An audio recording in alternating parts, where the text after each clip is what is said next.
Bienvenue dans un voyage captivant vers la découverte de vous-même et l'exploration de votre plein potentiel dans ce podcast dédié à l'épanouissement personnel et à l'harmonie intérieure. Je suis Julie Desjardins, une entrepreneure passionnée aux talents multiples. Depuis plus de 25 ans, j'accompagne femmes, hommes, enfants, parents et grands-parents en quête de transformation et d'évolution. À travers chaque épisode, je vous invite à plonger au cœur de mes réflexions, de mes introspections, où je partage des moyens et des outils que j'ai découverts pour une vie pleine et épanouie. Vous découvrirez des conseils pratiques, des stratégies concrètes que j'applique moi-même au quotidien. Une dose d'inspiration pour libérer chaque aspect de votre être. Mon objectif est de vous aider à construire une vie éveillée, intentionnelle, consciente, riche, créative et productive. Vous accompagner à éveiller davantage votre conscience. Ne manquez pas un seul épisode et abonnez-vous dès maintenant sur votre plateforme de podcast préférée et embarquez dans cette aventure vers votre meilleure version.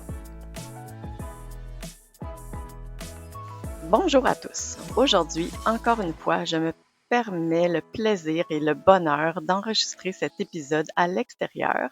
Alors, il est fort possible que tu m'entendes d'une façon différente et aussi qu'on entende les bruits de la rue, les bruits des voisins et mon chien qui jappe, possiblement. Je vais quand même tenter d'avoir un son intéressant pour toi. Je garde mon micro tout près à la bouche. Alors, aujourd'hui, j'avais envie de te parler d'un sujet qui est quand même assez large qui s'appelle comment décrocher. J'ai eu un échange avec une personne qui m'a écrit un message sur Messenger en lien avec les podcasts que je publie et ce qu'elle me dit, c'est est-ce que tu sais on peut avoir des moyens sur comment décrocher. Puis tu sais dans le fond, c'est vraiment en lien avec le travail dans le sens où mes premières intentions quand j'ai créé ce podcast-là, c'est pour ne pas que des gens qui vivent la même chose que moi ou qui ont vécu ou qui s'en vont vers le même genre de sentiments, d'émotions, de sentiments d'impuissance puis d'émotions de colère au travail que ces personnes-là puissent entendre ce que j'ai à leur raconter, proposer comme réflexion, comme astuce, comme outil pour, j'ai le goût de dire un peu, pas en prévention parce que je j'ai pas cette capacité-là de rejoindre tout le monde en prévention, puis mais tu sais, c'est quand même mon idée de rejoindre ces gens-là qui souffrent un petit peu, moyen ou beaucoup, en quelque part dans le réseau de la santé des services sociaux ou dans le réseau du monde scolaire. Puis ben la personne qui m'a écrit, tu sais, clairement qu'elle avait un besoin de savoir comment on décroche de ce qui nous dérange le plus dans notre quotidien au travail, puis comment on fait pour vivre avec ce qui nous démange à l'intérieur. Tu sais, c'est un défi quotidien. Puis j'ai le goût aujourd'hui de parler de ça, puis c'est sûr que pour moi, décrocher, je pense que c'est un défi. Là, je te donne ma définition de moi-même, puis je vais t'amener un peu à des astuces puis des outils. Puis j'ai le goût de te dire que moi, ce commence à changer ma vie, ma façon de décrocher maintenant, ben c'est que maintenant, tu sais, comme je le dis dans d'autres podcasts, c'est que je suis capable de davantage voir mes, je vais dire, symptômes plus rapidement, autant mes symptômes mentaux, d'anxiété, d'ivresse, là, tu sais, quand on commence à partir dans notre tête, d'être plus en difficulté de concentration, d'avoir des difficultés de sommeil, par exemple, puis autant des symptômes physiques, par exemple, de parfois avoir un stress dans mon dos, dans mes trapèzes, d'avoir un stress, de ressentir des tensions, par exemple, dans mon ventre quand je me sens tendue j'ai eu une émotion de colère, par exemple, dans une rencontre au travail ou, tu sais, il y a vraiment comme des façons que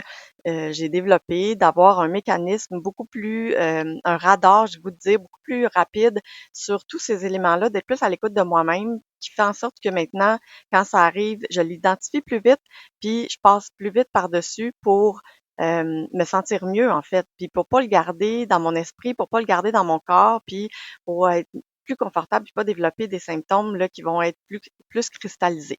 Fait que dans le fond, c'est un peu ça que je t'amène aujourd'hui sur ce sujet-là. Puis comment décrocher, c'est quoi décrocher en fait? Puis tu sais, j'ai envie de vous amener sur le fait que selon ma définition à moi, décrocher, c'est être capable de libérer notre esprit d'un sujet, de passer à autre chose, de être capable de profiter de la vie. Puis dans le fond, c'est que dès qu'on a des préoccupations sur notre travail, qui est un élément où on va, tu sais, c'est un endroit où on va tous les jours de notre vie, c'est quelque chose qu'on fait tous les jours de notre vie, qui habituellement aussi, quand ça fait un certain temps, après plusieurs années, on devient aussi un peu des automates, hein. On fait des choses de façon très facile, automatisée, spontanée, puis c'est des choses qu'on fait tous les jours, puis des fois, on prend plus le temps de prendre du recul, puis de s'observer, puis de, de se questionner. Puis je dirais que le fait que on on prend plus ce temps-là pour se déposer puis se questionner, ben des fois on ne sait même pas qu'on est préoccupé puis qu'on est envahi par des émotions, par des sentiments, puis même par des tensions physiques. Des fois on le sait pas. Fait que comment décrocher ou pourquoi décrocher, tu sais, pour moi c'est de se dire ben c'est sûr que dans la vie on a tout le temps des préoccupations quotidiennes. Tu sais, quand c'est pas, par exemple, à notre famille, puis à notre, je sais pas moi, notre rythme de vie, à nos finances, ben c'est justement au travail. Puis on en a tout le temps une, deux ou trois préoccupations. C'est normal. Tu sais, la vie peut pas tout le temps bien aller. La vie, c'est des hauts puis des bas. Puis je pense que c'est rare qu'on vit des épisodes où on peut dire que 100% de toutes nos sphères va bien. On se dit que c'est en équilibre puis que tout va bien. On le sait qu'à un moment donné ou à un autre, il y a quelque chose qui arrive. Puis dans le fond, c'est de voir comment nous, à l'intérieur de nous, on a les forces pour affronter ces défis-là, ces préoccupations-là. Est-ce que moi, par exemple, je le sais que j'ai des forces pour affronter quand mon enfant dort pas bien pendant plusieurs nuits, quand il est malade, puis que je dois l'amener à l'hôpital, en urgence, ben, tu sais, oui, je le sais comme mère que j'ai ces forces-là parce que, je me sens disposée, je me sens disponible, je sens que j'ai un appui de mon conjoint, je sens que, par exemple, à mon travail, je peux prendre congé, j'ai des congés de maladie. Fait qu'il y a comme tout un contexte qui fait en sorte que, à l'intérieur de moi, je sais que j'ai les capacités pour affronter ce genre de situation-là. Si on arrive au travail puis on se dit, on pense à l'aspect du travail puis on se dit, j'ai beaucoup de préoccupations à mon travail. Je suis envahie par exemple, la charge de travail, par le nombre de dossiers qu'on me donne. Je suis envahie par exemple, tout ce que j'ai à faire dans une journée puis que j'arrive pas à faire, puis que je mets sur ma liste du lendemain.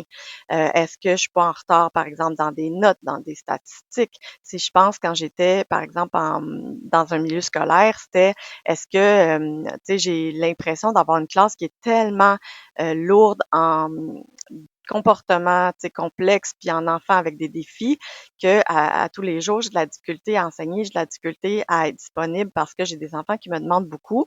Donc, autant à notre travail dans un milieu scolaire que dans un travail dans un milieu dans le réseau santé services sociaux, ben on va avoir toutes sortes de définitions de qu'est-ce qui vient nous préoccuper, puis qu'est-ce qui vient euh, nous envahir dans notre charge de travail, puis dans notre disponibilité à bien faire notre travail.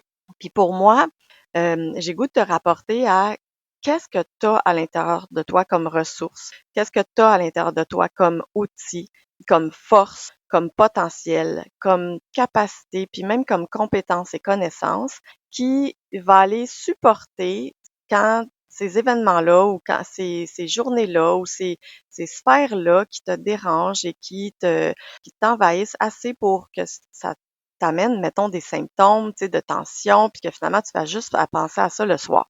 Parce que tu en as à l'intérieur de toi des capacités, tu en as à l'intérieur de toi tes forces, puis souvent, ce qui arrive, c'est qu'à un moment donné, à force de ruminer, c'est ce qui nous dérange au travail, ben on oublie un peu qu'on a des capacités, puis on oublie de prendre du recul par rapport à ce qui nous dérange, puis on devient comme plus dans la négativité, dans la tristesse, dans l'impression aussi qu'il n'y a rien à faire. Tu sais, souvent, c'est les autres qui nous amènent dans cet endroit-là, c'est les autres qui nous amènent dans cet inconfort-là. Ben, je dis les autres parce que ça va toujours être les autres puis l'environnement, ça va toujours être le contexte qui t'amène dans une situation. Puis après ça, ça va être toi de voir comment ton regard tu l'amènes face à cette situation-là. Fait que ça va être quelles lunettes tu vas mettre puis quelle perception tu vas avoir le goût d'avoir sur une situation. Puis je vais te donner un exemple, OK? Si, par exemple, moi, j'ai un client qui me perturbe énormément quand je vais le voir, à chaque fois que je vais à domicile, par exemple, tu sais, je me sens inconfortable, à l'intérieur de moi, je me sens comme des sensations physiques, là, de me dire, mon Dieu, je suis comme stressée à chaque fois que j'y vais, je perds un peu mes mots, j'ai plus la bouche sèche, tu sais, puis quand je repars, j'ai l'impression de ne pas avoir fait nécessairement bien mon travail. Qu'est-ce que je pourrais faire de mieux? Qu'est-ce que je pourrais faire de différent? Je me sens pas bien quand je vais l'aider. Il me confronte, tu sais. Puis dans le fond, c'est de prendre ce temps-là pour s'observer, se regarder, parce que encore là, c'est comment moi c'est quoi ma perception face à cette situation-là. Ça me rappelle tellement dans mes débuts, quand j'étais à Louis-H-Lafontaine, j'étais éducatrice spécialisée. Écoute, j'avais à peu près 20, 21 ans, 22 ans, je me souviens plus. En tout cas, dans mes débuts comme éducatrice spécialisée, peut-être un peu plus vieille, mais tout ça pour dire que j'étais pendant presque 2 ans dans une unité c'était une unité où il y avait beaucoup en fait, les gens qui étaient là, c'était que des hommes, puis il y avait une déficience et une problématique psychiatrique. Donc, il y avait beaucoup de personnes qui étaient non-verbaux, puis même s'ils étaient verbaux, des fois, on comprenait pas tout parce que c'était du langage à moitié clair, à moitié inventé. C'était vraiment une clientèle assez lourde. Il était quand même mobilisable, tu sais, il bougeait, tu sais, il se véhiculait. Donc, on n'avait pas beaucoup de personnes qu'on pourrait dire qu'on aurait eu à aider physiquement. Outre le fait qu'il fallait que je donne des bains, parce que même j'étais éducatrice spécialisée à ce moment-là, dans nos tâches, puis la convention collective, etc., tu sais, on avait à faire les tâches relativement pareil comme un préposé aux bénéficiaires. La différence, c'était qu'on devait assumer un suivi au niveau du dossier, faire des notes au dossier, etc. Bon, il y avait des choses complètement aberrantes dans tout ça, mais je ne vais pas aller là-dessus. Puis tout ça pour dire que j'avais un patient, en fait, il y avait bien des patients qui pouvaient être dangereux puis qui étaient même menaçants. Puis je sais pas si j'étais naïve, j'ai jamais vraiment eu peur, moi, des clients là-bas. Tu sais, écoute, on en avait 29 sur l'unité, puis souvent on était deux, puis pour faire la surveillance la fin de semaine, ben je dis la surveillance, mais assumer, dans le fond, le rôle d'éducateur sur l'unité. C'était dans l'hôpital, oui, il y avait une façon d'appeler les gardes, d'appeler les secouristes, tu sais, la sécurité qu'on disait, là, fait qu'on appelait, puis tu sais, on appelait des secouristes, des secours, je veux dire, pour venir nous aider. S'il y avait une urgence majeure, là, tu sais, quelqu'un qui justement devient très violent, qui se désorganise, qui frappe les autres, qui lance des objets, qui lance des meubles. Mais, tu sais, bon, évidemment, on faisait pas appel à eux autres là, dès qu'il y avait un patient qui était violent de façon minimum. Tu sais, on essayait de contrôler notre patient tant qu'il n'était pas dangereux là, pour nous-mêmes ou pour les autres, puis pour lui-même. Fait que tout ça pour dire que j'avais un collaborateur, un autre éducateur sur mon unité qui était beaucoup plus vieux que moi, qui était plus en fin de carrière. Cet homme-là, il était bienveillant, je crois, avec sa clientèle, mais il comprenait pas que, tu sais, la règle, c'était de ne jamais être seul en surveillance dans un groupe. Donc, on avait comme un genre de salon local qui ressemblait à un salon ou un air ouvert, puis il nous disait de ne pas rester seul, surtout pas quand tu es une femme, pour faire assumer la surveillance de 29 patients qui regardent la TV ou qui errent dans l'unité. C'est quand même assez grand comme espace. Puis lui, souvent, il me laissait seul, il partait, il allait se promener avec les patients, il allait, tu sais, mettons, je sais pas moi, faire un petit ménage dans une chambre, aller réparer un petit bidule qui traînait, tu sais. Mais ça faisait en sorte que quand il était avec d'autres patients, un, deux ou trois, ou quand il était occupé justement à réparer quelque chose dans le poste des infirmières, ben moi, je me retrouvais toute seule avec les patients. Puis souvent, je disais, tu sais, tu peux pas me laisser toute seule. Tu sais, d'abord, je trouvais que éthiquement parlant, d'être responsable de tous ces patients-là. Oh bah, excusez, là, je vais aller intervenir. On va faire une petite pause. Donc, je suis désolée, j'avais un chien qui jappait à côté de moi, hein, puis je sais pas si vous l'avez entendu. Alors, tout ça pour dire que quand je me retrouvais toute seule, éthiquement parlant, je trouvais que c'était pas très aidant pour les clients, puis pour moi, puis là, lui, il s'en allait, puis moi, j'étais vraiment confrontée à ça, là, le fait qu'il était pas souvent avec moi pendant la journée. Je l'ai demandé, je lui ai demandé à lui, j'ai demandé à l'infirmière qui était la chef d'intervenir sur lui, puis j'ai comme tu sais, insisté plusieurs fois. Il y a eu comme même des rencontres, là, une ou deux rencontres pour qu'ils comprennent l'enjeu, puis qu'ils comprennent que c'était son rôle de toute façon. Puis ça changeait pas. Il y avait rien qui changeait. Fait que ce qui est arrivé à un moment donné, c'est que je me suis dit, bon, là, moi, là, je vois bien, là, on a zéro pouvoir sur lui, tu sais, syndiqué, etc. Une personne qui, ma soeur, elle trouve ça drôle quand je dis etc. Euh, donc, tout ça pour dire que lui, quand il était, tu sais, dans ses affaires puis dans sa tête, ben il partait. Puis je pense que même s'il voulait de toute bonne volonté être avec moi, on dirait que, tu sais, c'était plus important ce qu'il y avait à faire ailleurs.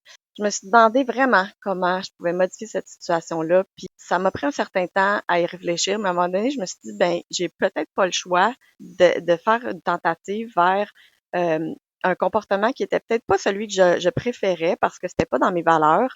Mais je me suis dit, ben, je vais faire comme lui, je vais le suivre, en fait. Pas comme lui, dans le sens que je vais fuir le local et je ne vais pas surveiller, puis que finalement, il y aura plus personne. Mais je me disais, tu sais, moi, je vais être avec lui. je vais le suivre. Parce que pour ma protection à moi, si je veux pas rester toute seule, si jamais il se passait quelque chose, ben, je ne serai pas toute seule, je vais le suivre. Alors, je me suis mis à le suivre pendant quelques temps. Ça n'a pas pris beaucoup de temps, là. Je pense que ça a pris quelques jours. Puis finalement, ça n'a pas pris quelques jours, justement. Ça n'a pas été long, là, que lui, il a modifié, il a observé, il a bien vu, puis qu'il n'y avait pas personne dans le... Parce qu'il y avait quand même ce souci-là de répondre aux besoins des patients, de répondre aux besoins des clients. Je pense qu'il se disait sûrement que moi, quand j'étais toute seule, que j'y répondais, mais là, vu qu'il n'y avait plus personne, ben, je pense qu'il y avait le souci de dire, bon, ben, finalement, on va devoir aller dans, assurer une surveillance. Fait que finalement, il a changé son comportement pour ne plus me laisser seule dans le local. J'ai le goût de dire que de nos jours, on parle pas juste de ne pas rester seul dans un local pour assurer une surveillance. On est avec des enjeux qui sont beaucoup plus grands dans le réseau de la santé, dans les écoles, etc. Mais ce que je veux t'amener par cette histoire-là, ce, ce petit épisode-là de ma vie que j'ai affronté, c'était de juste voir, toi, là, c'est quel pouvoir que tu as sur la situation. Est-ce que tu peux changer quelque chose? Puis si c'est non, je peux pas changer quelque chose, tu sais, sur les autres ou sur l'environnement, mais comment je peux changer ma perception du fait, tu sais, que je suis en train de vivre, de la situation que je suis en train de vivre, des événements que je suis en train de vivre. Si, par exemple, ta charge de travail est trop élevée, ben déjà, je trouve, dans notre façon de nommer les choses, dans notre façon de réfléchir, comment on parle, comment on s'exprime, comment on pense, quels mots on utilise. Moi, je ne dis plus, je me sens chargée, le mot surchargé n'existe pas pour moi. Je n'apprécie pas ce mot-là parce que je me dis, mais pourquoi je l'utiliserais? Donc, je vérifie à la place, comme, tu sais, je me dis, je suis bien occupée, mon horaire est occupé ou mon horaire est bien rempli. Puis, ce que je vais faire souvent, c'est je vais dire, ben, je dois prioriser des choses, je dois sélectionner, je dois faire prendre un temps d'arrêt pour regarder mon horaire et vraiment comme choisir. Tu sais, c'est vraiment ça. Puis là, je vais me dire, ben, par quoi je commence? Tu sais, puis là, soit je prends des couleurs avec des crayons, puis je mets ça dans mon agenda, ou soit que, tu sais, quand c'est des dossiers des clients, ben, j'écris leur nom en ordre. Tu sais, qu'est-ce que je dois faire en premier? Quand c'est une tâche, tout le monde en a des tâches de to-do. Je le sais, vous le faites, puis on met des choses en premier, puis des fois, ben, on les respecte pas, ces listes-là. En tout cas, je sais pas vous, mais moi, ça arrive souvent que je vais écrire quelque chose, puis que finalement, je vais être happée par d'autres choses dans la journée, puis je vais pas avoir respecté ma liste. Puis je trouve que des fois, c'est de se ramener au mot éthique, de se ramener à dire, ben moi, j'ai une éthique à respecter autant pour mon travail, mais autant pour moi-même. De comment justement je vais me sentir confortable parce que dans mes valeurs professionnelles. Puis je me souviens, quand j'ai arrêté de travailler pour prendre une pause pendant trop longtemps parce que j'étais dans mes émotions de trauma vicariant puis une dépression, je me souviens d'avoir dit, tu sais, c'est mes valeurs professionnelles. Je ne suis plus capable de faire mon travail comme je devrais le faire.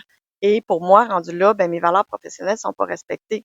Puis aujourd'hui, je me dis, je regrette pas ce que j'ai vécu parce que j'ai été moi-même tout au long de tous ces épisodes-là. Je pouvais pas faire autrement. J'avais peut-être pas les outils, j'avais pas les mêmes. En fait, j'avais des outils, mais je pense que je me voyais pas aller. Je pense que c'est vraiment ça. Je prenais pas de temps d'arrêt puis pour m'évaluer, pour m'observer, me poser des questions. C'est vraiment ça, hein. Je pense que c'est simple comme ça, là. C'est de prendre le temps de se poser des questions de façon régulière sur est-ce que mes journées me satisfont, me satisfait, en tout cas, est-ce que je me satisfais moi dans mes journées? Est-ce que je me satisfais dans ma semaine? Puis si la réponse c'est non, ben c'est de se réajuster, de revoir comment je peux modifier des choses, comment je peux m'adapter, puis de voir comment je peux mettre mes limites. Fait que c'est vraiment ça pour moi, là, c'est de voir quand je me sens dans une situation où je suis pas capable de répondre à ce que j'ai à faire dans mes journées, dans mon quotidien, ben tu sais, des fois, là, dans ta to-do, puis dans ta liste de tâches à faire, là, des fois, ça va être d'aller la présenter à ton supérieur, puis de dire, ben moi, j'ai ça à faire, et je veux que tu m'aides à prioriser. Je veux que tu m'aides à nommer qu'est-ce que je vais accomplir aujourd'hui et que tu m'autorises à accomplir cette tâche-là aujourd'hui et j'ai besoin de tant d'heures ou tant de, tu sais, de périodes, demi-journée ou journée entière pour réaliser telle tâche, par exemple, ben c'est de s'entendre en supervision ensemble, tu sais, de prendre un moment statutaire et de dire c'est ça que j'ai besoin, Puis là, tu vas statuer avec moi que c'est ça que je vais appliquer pour, par exemple, les prochains jours. Ben, puis ça, c'est se faire donner l'aval que ce qu'on fait comme choix d'horaire en ce moment, mettons, pour les prochains jours, ben, on l'a priorisé avec le consentement de notre employeur, de notre superviseur, de notre supérieur, etc. Des fois, c'est une coordo clinique, des fois, c'est un patron, une directrice, un directeur, des fois, c'est un chef d'équipe, c'est toujours différent. Mais c'est de voir comment eux, ils peuvent valider que ce moment-là, tu en as besoin pour faire tes notes, pour faire, par exemple, tes bulletins, pour faire des interventions que tu aurais besoin de faire habituellement, mais que là, tu n'as pas le temps de les faire, ben, tu te priorises ce temps-là. Alors pour moi, ça, là, c'est vraiment important que si tu vis ta vie à 1000 à l'heure, ben, tu n'auras pas le temps de prendre conscience qu'est-ce qui vient te chercher le plus, puis sur quoi tu dois agir en premier. Donc, si c'est ça, là, de dire, ben moi, je me sens envahie dans mon temps parce que je suis pas capable de faire mes tâches, ben là, tu sais, prends le temps d'identifier si c'est ça.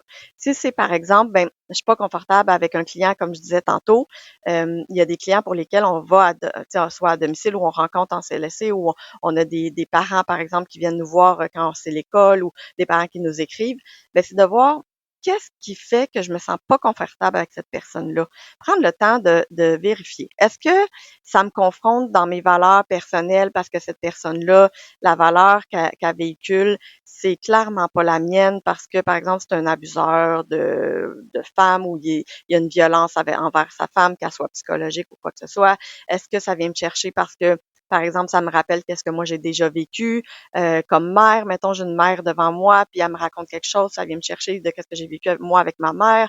Est-ce que c'est pas quelque chose qui me confronte parce que je me sens incompétente avec la personne parce que, mettons, j'ai peur de lui. Tu sais, ça arrive des fois j'ai peur même d'une femme qui se désorganise ou j'ai peur même de qu'est-ce qu'elle me dit parce que elle a une sorte de violence à l'intérieur d'elle, puis quand elle me parle, elle me fait peur. Ben, tu sais, il faut que j'aille identifier c'est quoi mon malaise, puis après ça, je peux avoir un pouvoir là-dessus pour dire, ben, qu'est-ce que je vais aller dans ma perception, tu sais, changer pour me sentir mieux dans ma journée. Fait que c'est pour ça que je te dis que si tu prends le temps d'aller voir qu'est-ce que tu as comme connaissance, comme compétence, qu'est-ce que tu as comme attitude, qu'est-ce que tu as comme des fois même, tu sais, je trouve que souvent, ils sont cachés à l'intérieur de nous, toutes ces compétences-là, puis toutes ces forces-là. C'est ça que je cherchais, hein, c'est simple de même, mais le mot force, les forces qu'on a, mais qu'on sous-estime ou qu'on a un peu même oublié parce que on vit d'une façon, je veux dire, un peu, j'utilise souvent le mot automate, mais tu sais, j'ai le goût de dire même zombie, là, tu sais, on se lève le matin puis on pense que qu'est-ce qu'on fait comme travail, c'est quelque chose qu'on est habitué de faire, puis on se remet pas toujours en question, puis on se prend pas toujours le temps de dire, tu sais, est-ce que je peux faire différent, est-ce que je peux faire mieux, est-ce que je peux, puis quand je dis faire mieux, c'est pas mieux pour l'autre nécessairement, c'est mieux pour moi-même. Fait que, puis est-ce que je peux faire avec des nouvelles compétences, tu sais, ou des compétences que j'ai, mais que je pense que je les utilise, puis finalement, je les utilise pas à son plein potentiel. Fait que moi, c'est vraiment là-dessus que je t'amène aujourd'hui pour comment tu peux apprendre à décrocher de ce qui t'envahit à ton travail. Selon moi, c'est ça les moyens à prendre.